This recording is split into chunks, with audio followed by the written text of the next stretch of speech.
Donnie and Dolly. The team is supported by ableauctions.ca. Closing your business? We can help. It is Wednesday on a short week, 4-day work week, for us anyway. And all of our guests are brought to you by, and that includes John Shannon standing by, brought to you by our title sponsor, Able Auctions, ableauctions.ca. Joined now by John Shannon, NHL Analyst, the Hockey Storyteller. John, thanks for doing this, sir. How are you? I'm great, boys. Boy, that was a great session you had with Ryan Kesler. What do you make of him saying, and you're from BC, for people who don't know, what do you make of him saying that back in 2014, when he made it very clear he wanted out of Vancouver, him saying that was a mistake? Well, you know, the older we get, the smarter we get, right? Mm-hmm. And there is a time in every life of a professional athlete where your goals and dreams are different than what your life expectations are. That was probably at a point where Ryan thought he could play the game forever. And the goal of winning the Stanley Cup was more important than lifestyle or loyalty to an organization. We see it all the time, Donnie. Mm-hmm. We saw it. I think we saw it on Monday night at the Hockey Hall of Fame with Jeremy Roenick's speech. About his loyalty now and how much he loves the Chicago Blackhawks, and I wouldn't be surprised to see Roenick and the Blackhawks kiss and make up. So it's something that comes with time, and it's nice to see.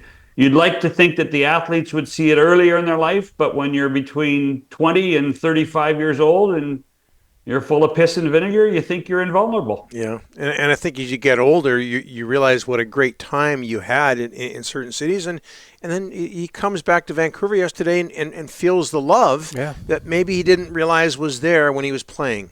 Do you agree with that, John? Not just for Ryan, but everybody. Yeah, I think when you play for a team, at the time, I think you insulate yourself, because as much as you don't necessarily hear the adoration, you don't want to hear the criticism. Mm-hmm. So you try to just stay focused on the job at hand. What's in the dressing room, what's on the ice. You're with your teammates on the charter and you're playing games. It's different when you're older and you don't have that, and you're not put on that pedestal anymore. So it is nice to see. I hope it happens for Ryan's sake, for the Canucks' sake. And for the sake of the Canuck loyal fans that obviously loved what Ryan Kesler delivered on the ice for this team for so long. John, what a time in Winnipeg. The Blue Bombers in the Grey Cup, a fifth straight year. The Jets are 15-1, going to New York, Madison Square, beat the Rangers last night. 15-1. I mean, can you find anyone on this planet that thought they would be this good and do what they're doing right now? No, 15-1 is quite unbelievable, to be honest. But we shouldn't be at all surprised. This team had 110 points last year. It had 52 wins. It had more points and more victories than the Edmonton Oilers. And so we shouldn't be surprised a little bit. The other thing is that these guys... they had a wrist problem like JT Miller did last year, losing to Colorado.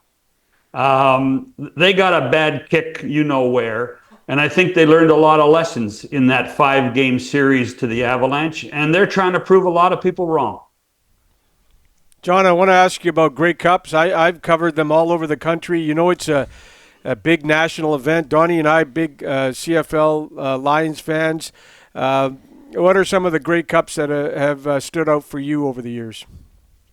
Well, the first Grey Cup I ever produced, Rick, was in Vancouver in 1987, which was an Eskimo versus Argonaut Grey Cup. That was one of the greatest Grey Cups of all time. Jerry Corrick kicked a winning field goal to win the game. It was electric at BC Place.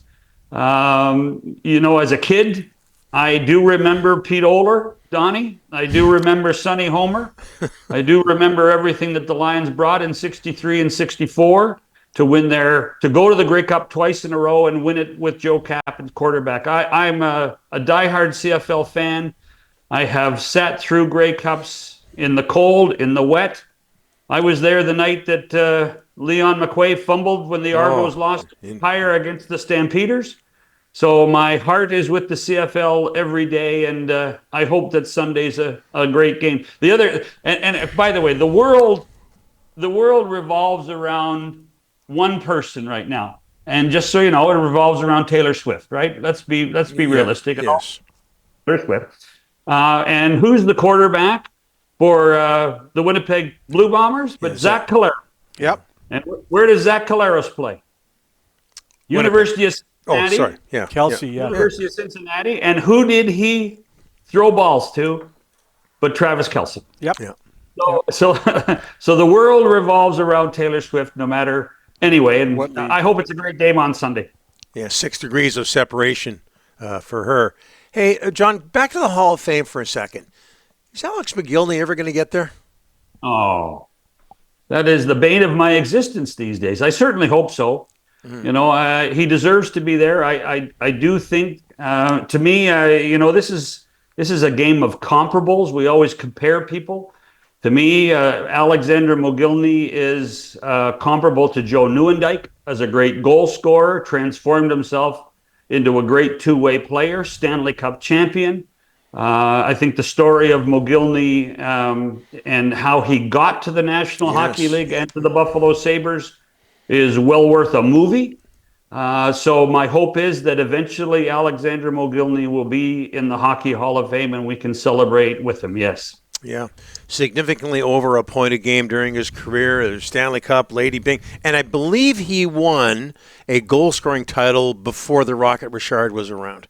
So I'm with you. Well, hey, listen, 76 goals at any time is amazing, and he was an amazing hockey player and one of the most intelligent hockey players you ever had a chance to talk to. Not only about the game of hockey, but he didn't really take anybody seriously if they didn't ask a serious question. And he was that type of player. He certainly deserves to be in the Hockey Hall of Fame.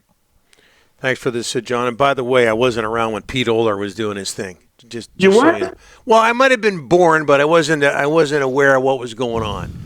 I tell you what, I living in Southern Ontario for all the years that I used to meet Angelo Mosca, I never forgave him. So yeah, never. Right. Yeah, remember the famous Cap Mosca fight at one Grey Cup. Oh, that was right here in Vancouver. Yeah, that got worldwide attention. Yep. What's Taylor Swift like? Two of the craziest people you've ever met, Angelo Mosca and Joe Cap. Oh my goodness. Thanks for this, John. We'll talk to you next week. Cheers, boys.